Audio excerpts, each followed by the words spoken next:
3003. Nah, di sini saya merupakan mahasiswa Poltekkes Kemenkes Medan dengan program studi Sarjana Terapan Kebidanan. Saya akan menjelaskan beberapa materi mengenai mata kuliah asuhan kebidanan persalinan dan bayi baru lahir dengan dosen pengampu Ibu Juraida, SSIT, MKes. Oke, baik, sebelum lanjut ke materi-materi berikutnya, saya akan menjelaskan terlebih dahulu apa sih definisi dari persalinan. Jadi, persalinan itu adalah proses pengeluaran seluruh hasil konsepsi yang meliputi janin, plasenta, itu melalui jalur lahir. Tentu saja pada asuhan persalinan itu memiliki arti dan tujuan. Jadi tujuan pada asuhan persalinan itu adalah memastikan proses persalinan itu berlangsung aman, nyaman, dan bermanfaat pada ibu dan bayi, serta mencegah komplikasi. Nah, lanjut pada materi berikutnya, yaitu mengenai rangka panggul. Tahukah kalian bahwasannya tulang panggul kita itu memiliki 3 tulang penyusun utama. Yang pertama itu ada tulang ilium, atau sering kita bilang itu sebagai tulang usus. Nah, tulang ini tuh merupakan bagian terbesar, bagian terlebar, dan menyerupai kipas dari tulang panggul, dengan fungsi untuk menopang berat bagian atas dan memastikan tulang belakang itu tetap tegak. Tulang ini juga merupakan tempat pelekatan otot. Nah, yang kedua itu ada tulang iksium atau tulang duduk. Nah, tulang ini terletak di bagian bawah dan di bagian dan belakang tulang panggul. Nah, tulang ini tuh merupakan tempat duduknya tulang. Fungsinya itu menopang berat badan dan menghubungkan kaki dengan rangka aksial. Kemudian yang ketiga itu ada tulang pubis atau tulang kemaluan. Nah, tulang ini itu terletak di bagian depan dan dekat dengan alat kelamin. Fungsinya itu untuk melindungi organ vital di bagian panggul seperti kandung kemih dan organ reproduksi di bagian internal atau bagian luar. Nah, tentu saja panggul itu memiliki ukuran. Di sini saya akan menyebutkan ada 3 ukuran utama pada pintu atas panggul. Yang pertama itu ada diameter melintang, jarak dari garis melintang pada pintu atas panggul. Itu ukurannya normalnya itu sekitar 13,5 cm. Nah, yang kedua itu ada conjugata obstetric. Nah, ini itu jarak dari bagian tengah simpisis pubis ke promontorium sacral. Ukuran normalnya itu adalah 11,5 cm atau lebih. Nah, yang ketiga itu ada conjugata diagonalis. Nah, ini tuh adalah jarak dari bagian bawah simpisis pubis ke promontorium sacral. Nah, ini tuh ukurannya sekitar 2 cm lebih panjang dari conjugata obstetric. Ada juga yang namanya itu bidang Hodge. Bidang Hodge itu terbagi menjadi 4 bagian. Nah, yang pertama itu adalah bidang Hodge 1. Bidang Hodge 1 ini sejajar dengan pintu atas panggul, itu melewati promontorium dan panggul atas simpisis. Kemudian yang kedua itu ada bidang Hodge 2, yaitu sejajar dengan pintu atas panggul melewati pinggir bawah simpisis. Nah, yang ketiga itu ada bidang Hodge 3, itu letaknya sejajar dengan pintu atas panggul melewati spina ischiadica atau tulang duduk kanan dan kiri. Yang keempat ada bidang Hodge 4, yaitu letaknya sejajar dengan pintu atas panggul melewati ujung tulang oxygis atau tulang ekor. Saya akan menjelaskan mengenai rangka kepala bayi. Jadi, kepala bayi itu terdiri dari beberapa tulang yang dihubungkan oleh sutura-sutura dan beberapa ubun-ubun. Jadi, tulang penyusun pada kepala janin yang pertama itu ada tulang frontal atau tulang dahi. Nah, jumlah tulang ini adalah 1 tulang yang akan membentuk di bagian dahi. Kemudian yang kedua ada namanya itu tulang parietal atau tulang ubun-ubun. Nah, tulang ini itu berjumlah 2 tulang yang membentuk atas samping kepala. Misalnya itu di bagian sini. Setelah itu ada yang ketiga itu adalah tulang occipital. Nah, ini adalah tulang di bagian kepala belakang. Nah, tulang ini berjumlah 1 tulang yang membentuk bagian kepala. Kemudian sutura pada kepala janin yang pertama itu ada sutura frontalis. Nah, sutura ini menghubungkan 2 tulang frontal saat lahir.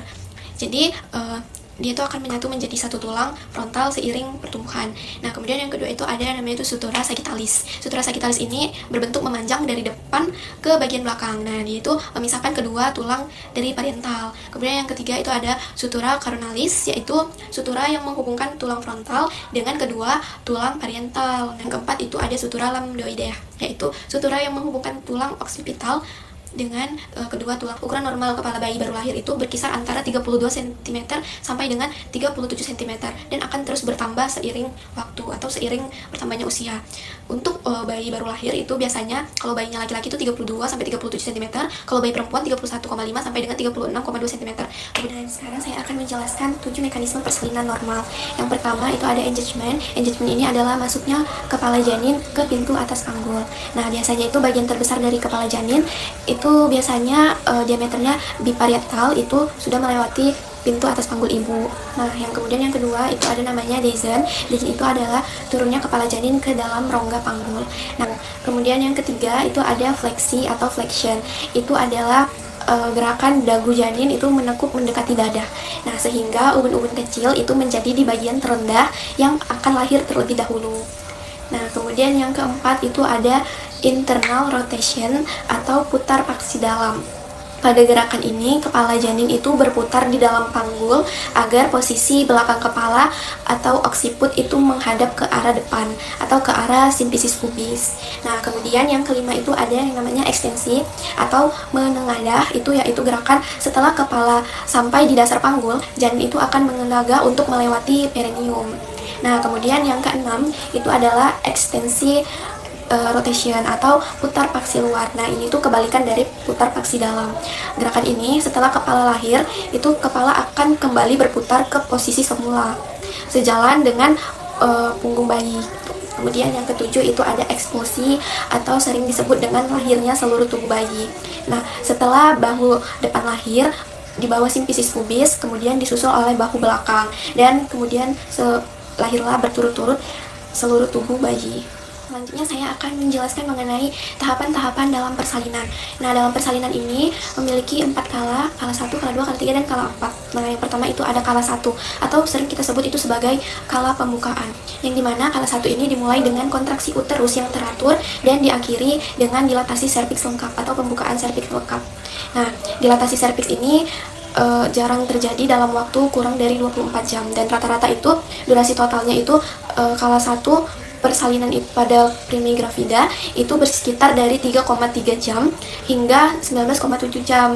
Nah, pada multigravida setengah jam sampai dengan 14,3 jam. Proses pembukaan serviks ini sebagai akibat dari HIS. Nah, ini tuh dibagi menjadi 2 fase laten dan fase aktif, di mana fase laten ini berlangsung selama 8 jam. Nah, pembukaan ini terjadi sangat lambat sampai mencapai ukuran diameter itu 3 cm. Ini disebut dengan fase laten. Nah, kemudian itu yang kedua itu ada fase aktif. Nah, fase aktif ini dibagi lagi menjadi 3 fase. Yang pertama itu fase akselerasi dalam waktu 2 jam, pembukaan 3 cm itu menjadi 4 cm. Kemudian yang kedua itu ada fase dilatasi dan maksimal dalam waktu 2 jam, pembukaan berlangsung sangat cepat dari 4 cm menjadi 9 cm. Nah, kemudian yang ketiga itu ada fase derelasi, pembukaan itu menjadi lambat kembali. Nah, pertama itu lambat, cepat, kemudian dia pada fase ini dia lambat kembali dalam waktu 2 jam, pembukaan dari 9 cm hingga pembukaan serviks lengkap. Nah, kemudian yang kedua itu ada kala 2 atau sering kita sebut sebagai kala pengeluaran. Nah, pada fase ini dari saat serviks rahim itu terbuka lengkap hingga lahirnya seluruh tubuh bayi. Pada kedua ini memiliki tanda dan gejala berupa keinginan kuat untuk mengedan, tekanan pada rektum dan vagina, bentuk perineumnya menonjol, vulkanya membuka, dan pengeluaran lendir bercampur darah.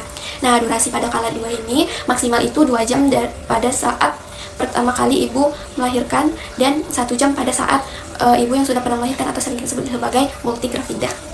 Adapun kala 3, nah kala 3 ini sering kita sebut sebagai kala pengeluaran plasenta. Nah, pada kala 3 ini persalinan berlangsung sejak janin lahir sampai plasenta lahir. Setelah bayi lahir, uterus itu akan teraba keras dengan pundus uteri itu agak sedikit di atas pusat. Nah, beberapa menit kemudian uterus itu akan berkontraksi lagi untuk melepaskan plasenta dari dindingnya. Nah, biasanya plasenta ini lepas dalam waktu 6 hingga 15 menit setelah bayi lahir dan keluar spontan ataupun dengan tekanan pada pundus uteri. Nah, selanjutnya yang terakhir adalah kala 4. Kala 4 ini sering kita sebut sebagai kala pemantauan atau kala observasi. Dilakukan 2 jam setelah melahirkan. Nah, periode ini itu merupakan masa pemulihan yang terjadi segera jika homeostasis itu berlangsung dengan baik. Masa pemulihan ini pada tahap ini kontraksi rahim meningkat sehingga pembuluh darah terjepit untuk menghentikan perdarahan. Nah, pada kala ini dilakukan observasi terhadap tekanan darah, pernapasan, nadi, dan kontraksi otot rahim dan pendarahan selama 2 jam pertama. Nah, setelah itu juga akan dilakukan penjahitan pada luka episiotomi setelah 2 jam. Bila keadaan ibu itu baik, ibu dapat dipindahkan ke ruangan bersama bayinya. Selanjutnya saya akan menjelaskan tentang apa sih peran bidan itu dalam persalinan. Nah, jadi bidan itu berperan banyak dalam proses persalinan. Yang pertama itu bidan itu mempersiapkan ibu menjelang persalinan. Bidan dapat memberikan edukasi, memantau kondisi ibu, dan serta mengenali tanda-tanda persalinan. Kemudian yang kedua, bidan dapat memberi asuhan selama persalinan, memantau kemajuan persalinan, membantu kelahiran bayi, menjaga kebersihan dan kesehatan ibu dan bayi. Kemudian yang ketiga, itu bidan dapat melakukan manajemen aktif kala 3, membantu pengeluaran plasenta dan mencegah perdarahan. Nah, yang keempat, bidan dapat memberikan dukungan emosional dan edukasi, baru itu menenangkan ibu, memberikan informasi, dan memberikan rujukan. Itu yang kelima, bidan dapat mendeteksi dan menangani komplikasi awal, melakukan tindakan cepat, dan memberikan rujukan bila perlu. Kemudian yang keenam, itu memberikan asuhan bayi baru lahir, seperti melakukan inisiasi menyusui dini, menjaga kehangatan bayi, dan memantau kondisi bayi. Nah, setelah proses persalinan berlangsung, adapun asuhan yang diberikan pada bayi baru lahir, itu meliputi, yang pertama itu adalah asuhan segera setelah bayi lahir. Itu ada keringkan bayi dengan kain bersih dan hangat. Kemudian pastikan jalan napas bayi itu bersih, dapat kita bersihkan menggunakan kasa ataupun kapas. Nah, kemudian nilai nafas dan tangisan bayi, lakukan inisiasi menyusui dini, pastikan bayi tetap hangat. Nah, yang kedua ini ada pemeriksaan awal. Biasanya pada pemeriksaan awal ini kita dapat nilai skor Apgar. Itu pada menit pertama dan pada menit kelima. Nah, kemudian itu kita dapat memeriksa tali pusat bayi, berat badan bayi, panjang badan bayi, dan lingkar kepala bayi. Nah, setelah itu kita identifikasi jenis kelamin bayi, apakah perempuan ataukah laki-laki. Nah, selanjutnya itu ada, kita juga memeriksa kelainan bila terdapat pada bayi. Nah, yang ketiga itu ada perawatan lanjutan. Di perawatan lanjutan ini yang dapat kita berikan adalah asuhannya untuk menjaga kebersihan tali pusat. Kemudian kita memberikan vitamin K, ini tujuannya untuk mencegah perdarahan pada otak. Nah, kemudian kita memberikan tetes mata ataupun salep mata untuk mencegah infeksi. Setelah itu kita memberikan imunisasi hepatitis 0 dalam waktu 24 jam pertama. Nah, setelah itu adalah pastikan bayi menyusu eksklusif. Nah, setelah kita memberikan asuhan bayi baru lahir, kita dapat melakukan kunjungan neonatus. Nah, pada kunjungan neonatus ini adalah kunjungan atau pemantauan kesehatan pada bayi baru lahir sampai usianya itu mencapai 28 hari. Ini tujuannya untuk memastikan tumbuh kembang dan mendeteksi dini apakah adanya kelainan ataupun penyakit pada bayi. Nah, tujuan-tujuan pada kunjungan neonatus ini adalah yang pertama itu kita menilai kesehatan dan adaptasi bayi setelah lahir. Kemudian yang kedua itu kita mendeteksi tanda bahaya atau kelainan sejak dini. Kemudian yang ketiga ini kita memberikan edukasi kepada orang tua tentang perawatan bayinya.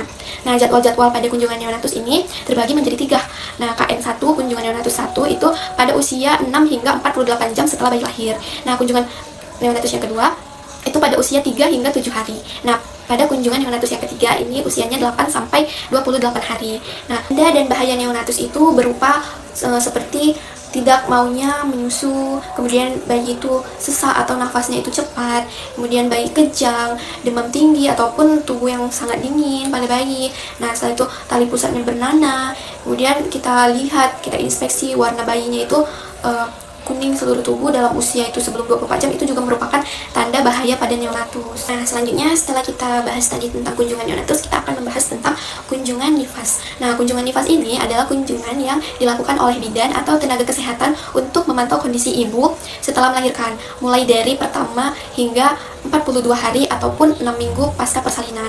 Tujuannya apa sih kunjungan nifas ini? Jadi, tujuannya itu kita dapat untuk memastikan pemulihan kesehatan ibu berjalan secara normal, kemudian mendeteksi komplikasi nifas seperti perdarahan, infeksi, ataupun gangguan laktasi. Pun jadwal-jadwal pada kunjungan masa nifas ini terbagi menjadi 4. Yang pertama itu adalah KF1, itu pada 6 jam hingga 3 hari setelah persalinan. Yang kedua, KF2 itu hari keempat hingga 28 hari setelah persalinan. KF3 itu hari ke-29 hingga 42 setelah persalinan. Dan KF4 atau yang terakhir itu sesuai kebutuhan atau bila ada keluhan. Nah, apa saja sih kegiatan kita saat kunjungan nifas? Nah, jadi kegiatan kita itu dapat berupa meriksa tanda-tanda vital pada ibu seperti tekanan darah, nadi, suhu, dan pernapasan. Kemudian kita dapat menilai involusi uterus dan pengeluaran lokia. Nah, di sini saya akan menunjukkan perumpamaan bentuk uterus setelah atau pasca persalinan dengan berat badan janin yang berbeda-beda. Nah, jadi ini perumpamaan itu bayi yang besar, kemudian ini yang sedang, dan ini ukurannya yang kecil. Nah, dapat kita lihat ukuran yang pertama itu yang besar, itu ibarat uterus ini lebih besar atau lebih melar ukurannya. Kemudian ini yang tadi di bawah, ini ukurannya. Nah, yang terakhir itu ini. Nah, pasti tidak sama kalau berat janinnya itu juga berbeda. Uterus itu akan lebih besar atau lebih melar apabila berat bayi itu lebih berat. Sekian video tulis dari saya. Thank you for watching.